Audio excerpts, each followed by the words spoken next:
ummataatiin qosoo qonnaan bulaatiin qabsoo barataatiin angurratti ol ba'ee arga deebi'ee ummata irratti qoosuu barbaada. Sirna kamiyyuu ani sirna mancaasuutti namanu jecha jetteef. I believe in reform. I don't believe in revolution. Revolution jechuun warraaqsa jechuun sirna tokko hundeen buqqaasanii haaraa irra dhaabudha. That's destructive biyya tokkoof. Saniifin sirni EPRDF sirni wayyaanee guututti akka diigamurra dhiibbaa godhamuun dirqisiifamee gara karaa jijjiiramatti akka seenuuf ka jedhu tarsiimuu fudhannee jechuudha. Ammas taanaan sirna mancaasuu waan jedhutu namanu. Sirna abbaa irree jalatti immoo gateettii ofirra kaayanii jilbiffachuutti si namanu jechuudha. Kanaaf hamma danda'ametti beekna kana immoo qaroo muuxannoo itti qabna. Arra dhiisi kaleessa gaafa muuxannoo guddaa hin qabne qabsoon nagayaa hin hojjetu yoo yaadattan mootummaan maal jedhan mootummaan simbiraa miti dhagaan hin bu'u yeroo yaa'u turanittis dunuunfannetti deemne dhaloonni nu duubaan dhufe immoo nu jaalaa qarmaadha. Nu jaalaa qarmaa nu caalaa bilchaataadha. Wanni nama jechaa jiru maali? Kuni waamicha mootummaadhaaf. Karaan amma deemaa jiran kun Itoophiyaas kasaarsa isaanis kasaarsa salphinaaf qaanii Oromoo immoo salphinatti fidaa jiran Oromootti diina baay'isaa jiran saamichi tuffiin diigumsi isaan biyya irratti geessaa jiran kun Oromoo bitaa mirgaan diinatti baay'isaa jira. Oromoon diina baay'ifachuudhaaf hin qabsoofne. Oromoon sirna gita bittoota kaleessaa kan irratti qabsaa'eef Amaara keessaa waan bayaniif Tigree keessaa waan bayaniif son ta'in miidhaan narra gahuu narraa dhaabatee saba hundaa wajjin walqixa ta'ee qabsaa'uu jiraachuun barbaada. Sirna dimokiraatawaa, sirna federaalawaa kan hanqee kiyyatti ittiin bulchu, kan kunis qe'ee ofiitti ittiin bulchu, sadarkaa federaalatti immoo wal kabanyee wal jaalannee waliin bullu jaarrachuun barbaada. Arra maqaa Oromoo dahataniit keessattuu deenjariin amma deemaa jiru. Oromootti fayyadamti. Kan irraa kaan si gaafachuu barbaade mootummaan kun kan jedhamu mootummaa Oromoo jedhan. Namni hedduun akkasiin jedhee yaama warri biyya keessaa fi warri biyyoollaaleen mootummaan Itoophiyaan bulchuu jiru mootummaa Oromoo jedhan. Mootummaa Oromoo jechuun kun uummata Oromoof bu'aa yookiin miidhaa qaba. Wanni hin haalamne jarri aangoorra jiru Abiy irraa kaasee Oromoodha. San qofa osoo hin ta'in qabsoo Oromootiin aangoorra bayan. Kanaaf Oromii alagaan ka biyya keessaas ka fagoos hoolaalu warra Oromoon aangoorra baase jarri kun Oromoodha. Jee mootummaa Oromoo jee ilaaluunsa waan nu ajaa'ibu qabu miti. Garuu sirni tokko mootummaa Oromoo yookiin immoo mootummaa saba kanaa kan jedhamu danda'u yoo uummanni sun naata jedhee filatee aangoorra baasee jechuudha. Kanaafuu mootummaa murna Oromootiin jedhanan. Mootummaa Abiy, mootummaa murna Oromootiin mootummaa Abiy jettee yoo keesseen alatti mootummaa Oromoo jettu. Garuu hubannaan sabni biraa godhu kun humna lama jira mootummaa Oromoo kana ka oofu. Tokko warra Oromoo amalee cabsuu barbaadan, Oromoo qaanyessuu barbaadan, warra Oromoo mataa qabsiisuu barbaadan ture, warra taranyaa hidhee deemuu barbaadu. Kun warra murnaati. Hojii hojjetan kana yoo ilaalte amma haasaa Oromoo waggaa walitti qaban haasayan. Akka waan Oromoo fayyadanitti, akka waan Oromoon faayidaa addaa qabutti dhiyeessu oromummaa mootummaa kun. Kuni Oromoodhaaf rakkoo guddaa uumuu danda'a. Maaliif xuriin sirnichaa sabarratti dhufuu danda'a jechuudha. Kanaaf uummanni keenya of eeggannoo guddaadhaan itti deemuu danda'uu qaba. Uummanni keenya dirqama guddaa qaba jechuudha. Laal kaleessa gateettii Oromootiin aangootti bayan. Egaa aangootti bayatan booda humnoota Amaaraa maqaa Itoophiyaatiin faarsaa sobaa uf jala diriirsanitti humnoota siyaasaa Oromootii fi humnoota siyaasaa Tigraay rukutan. Amma immoo waggaa humnoota Tigraay wajjin nagaa buusanii humnoota Amaaraatiin wal lolan Oromoo jalatti dahatanitti maqaa Oromootiin of dhoksaa of haguuganii Amaaraa cabsuu barbaadan. Humnoota siyaasaa Amaaraa wajjin garaagarummaa yeroo dheeraa qabna. Mootonni isaan keessaa bayan miidhaa guddaa saba keenya irraan gahan. Nuyi garuu Amaara irraa haaloo bahuu irraa hajaan qabna. Nuti Amaaraa wajjin daangaa bal'aa waliin qabna. Hariiroo yeroo dheeraa waliin qabna. Garaagarummaa qabnu falmiidhaan furanna. Garuu sirna abbaa irree tokko bira dhaabannee Amaara cabsu, Tigree cabsu waan jedhu hin qabnu jechuudha. Itoophiyaan Oromoo kaleessa maal jechaa turre? Itoophiyaan Oromoodhaaf hin taane namuufuu hin taatu jechaa turre gaafa qabsoofne. Har'a immoo Itoophiyaan Amaara hin taane Oromoodhaaf hin taatu. Itoophiyaan Tigreedhaaf hin taane Oromoodhaaf hin taatu. Itoophiyaan Oromoodhaaf taatu ka isaafis nagaa kennitu, ka haqa isaa eeyyitu, ka Amaaraafis haqa isaa eeyyitu, Amaaraafis nagaa eeysiftu, takkan Tigreefis taatu, kan Somaaleefis taatutu barbaanna nuti. Nuti maqaa keenyaan maqaa Oromootiin abbaan fedhe ol ba'ee saba biraa akka cunqursu hin barbaadu. Maaliifi nutu akkas ta'aa ture kaleessa.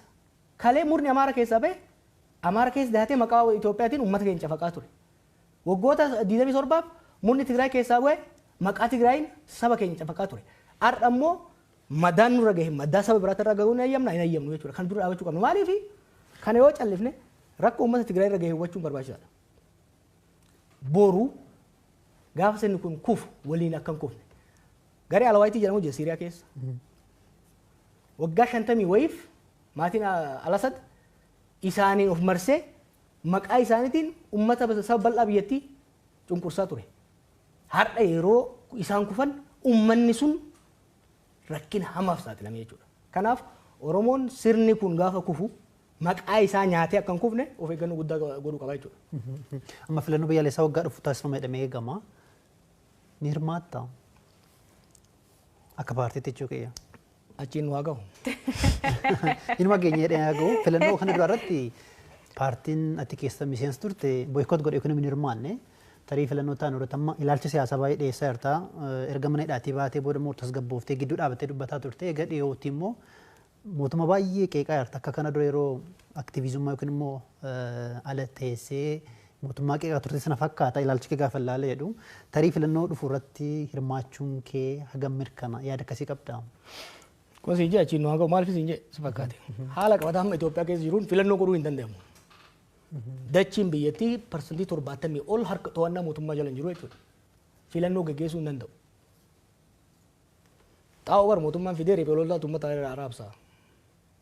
Torban dabre kana naannoo Amaaraa keessa konkolaataan takka socho'an turre.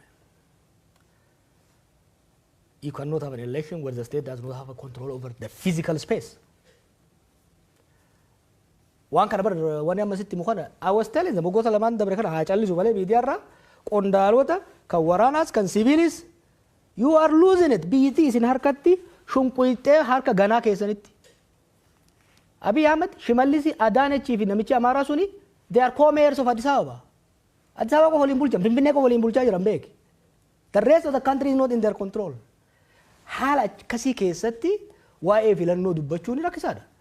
Maaliif filannoon tokko legitimacy qabaachuu kan danda'u yoo xiqqaate constituency bakka namni irraa filamu 2/3 keessatti filannoon gaggeeffamuu danda'uu qaba jechuudha. Haala ammaatiin parsantii 30 keessattuu filannoo gaggeessuu hin danda'amu. Oromiyaa fi Amaara keessatti particularly increasingly South keessattis jechuudha. Kanaaf priority Itoophiyaa ammatti filannoo miti. Ana waa'ee filannoo kaasaa ture waa'ee dimokiraasii waa'ee kan advocate godhaa ture ana miti. Maal jedha Oromoo gama maaku mataa jirutti sabbata maran. Yookiin maal jettanii warri Booranaa ka maran kan ruufa maranii. Ruufa maran. Yoo mataan hin jirre ruufa maran. Itoophiyaa mootummaan harka hin qabne keessatti filannoo gaggeessuun hin danda'amu. So first thing first we need to restore peace. Akkamii fiduu danda'u keessumaa fakkeenyaaf naannoo Oromiyaa keessa walitti bu'iinsi jira waggaa 5 deemaa jira erga mootummaan humnoota federaalaallee bobbaasee waggaa 6 ta'eera naannoo Amaaraa keessas immoo erga waraanni Tigraay keessa dhumee booda deebi'ee hammaateera. Rakkoowwan walitti bu'iinsawwan naannolee lamaan keessa jiran keessaa kamtu furuuf cimaadha akkaminis immoo furamuu danda'a walitti bu'iinsawwan Itoophiyaa keessa jiran kun wantoonni ijoo hojjetamuu qaban maal akka nama siyaasa tokkotti tokko lama sadeetti wanni itti hirreessuu dandeessu. Furuudhaaf fedhiin jiraannan furuudhaaf laafaadha. Akkamiin? Biitti sun carraa guddaa qabdi. Tokkoffaa namni lola ifatee jira. Maaliif lola ifatee fakkaate? Itoophiyaan lola keessa turteerti erguma uumamte irraa kaasee. Bara Haile Sillaasee lolli ture, bara Dargii lolli ture, bara IPRDF haamul xiqqaatu malee lolli ture. Lolli hagammaa godhamaa ture qarqara irratti. Ogadeen keessatti, gammoojjii Baalee fi Harargee keessatti, Eertiraa keessatti. Lolli waggaa 6 dabree kun immoo handhuura biyyattiitti godhamaa jira. Oromiyaa keessatti Shawaadha. Arsiidha. Amma lolli guddaan qarqara Wallaggaa hin jiru. Waraanni guddaan kan jiru godinoota Shawaa keessa, godinoota Arsii keessa, Gujii fi Baalee. Jiddu galeessa. Amaara keessa lolli eessa kan godhamaa jiru. Dur Amaarri PRP eessa Qaaraa garas gara daangaa Sudaanii lolaa ture. Tigraay soo taate qarqara ture. Amma lolli Amaaraa eessa godhamaa jira. Jiddu gala Gondar, jiddu gala Goojjam, Shawaa kaabaa keessatti godhamaa jira jechuudha. Lafa naannoon kun maali? Lafa oomishaan beekamu uummanni bal'aan keessa jiru jechuudha. Kanaaf durii gaafa lolli qarqara godhamu uummattoonni Itoophiyaa jiddu galeessa jiran darbee ilmaan erganii sinqiin ergan. Amma garuu lolli qe'ee isaanii irratti godhamaa jira jechuudha. Kan kun uummata baay'ee nuffisiisee jira. Uummanni Itoophiyaa kan Oromiyaa keessa jirus, kan Amaaraa keessa jiru, kan Tigraay keessa jirus lola ifatee jira jechuudha. Akka kaleessatti naa cabsi. Uummanni Itoophiyaa keessatti maraatu saayikoosisii ture from 2019 to 2022. Amma sun fayyee namni amma araara barbaada uummanni akka uummataatti. Lammaffaa riphee loltoonnis bifa yaadan san hin deemu akka hin dandeenye hubatanii jiran. Kabiraa hawaasni addunyaa biyyoonni ollaa keenyas ture ta'e kan fagoo jiran biitituun addaan faca'uu heddii jedhanii sodaa guddaa keessa hin jiran waan jiraniif bifa danda'ame hundaan tumsa nuu gochuudhaaf araarri akka dhufu tumsa nuu gochuudhaaf qophiidha. An kana waanin kallattiidhaan beekuuf dubbachuu hin danda'a jechuudha. Kanaaf biyya keessatti there is a peace market uummata jidduu. Biyya alaatti deeggarsa cimaa argachuu dandeenya araara fiduudhaaf. Maaliif biyyi Itoophiyaa jedhamtu kun akka facaatu kan barbaadu hin jiru. Ollaadhaa Keeniyaan hin barbaaddu, ollaadhaa kuun hin barbaadan naannoo kanatti Sudaan jigdeetti, Soomaaliyaan rakkoo qabdi, Itoophiyaan naannoon kun hundi hin diigamaa jechuudha. Saba kanaaf biyyoonni ollaatis nageenya akka dhufu barbaadan. Even biyyoonni Arabaa kassafaman kun yeroo baay'ee lola gargaaran. Haa ta'u malee wanni isaan Itoophiyaa irraa qaban food production nyaata. Yoo biyya tasgabbooftee qonni kan qotamuu danda'u. Kanaaf biyyoonni Arabaatis yoo taate biyyoonni bahaa dhihaatis yoo kan taatu taate nagaa akka finnu barbaadan. Nagaa kan hin barbaanne mootummaadha. Kan ammoo waan isaan mormuuf miti. Waan inni itti dhiyaadhe irraa dhaga'e. Practically hojii isaan hojjetan guyyaa guyyaan hordofeef. Maaliif? Asirratti tarii waraana dhafee dhumoo wallaalummaatu kanatti oofe akka ilaalcha keetti. Beektaa aangoon maal si godha si fakkaate? Aangoon of tuulummaas duuma. Maaliif keessattuu sirna abbaa irree uumuu akka barbaaddu warra xiqqoo si xiixu dura warra si mormu ariita. Sanbooda warra gorsa atiin jaalanne si kennu ofirraa ariita. Sanbooda warra maqaa keetiin hadiraa dha'uuf of marsita. Kanaafi information ati argattus kanuma si doongorsiisu kanuma si gowwoomsu qofa jechuudha. So maal ufa of tuulummaas duuma. Of tuulummaan immoo of wallaaluu dhafida jechuudha. Ijoolleen teenya aangoo irra jirtu tuni of tuulummaa keessa dabartee of wallaaltee jirti. Biitti harkatti facaatee dhumtee jirti.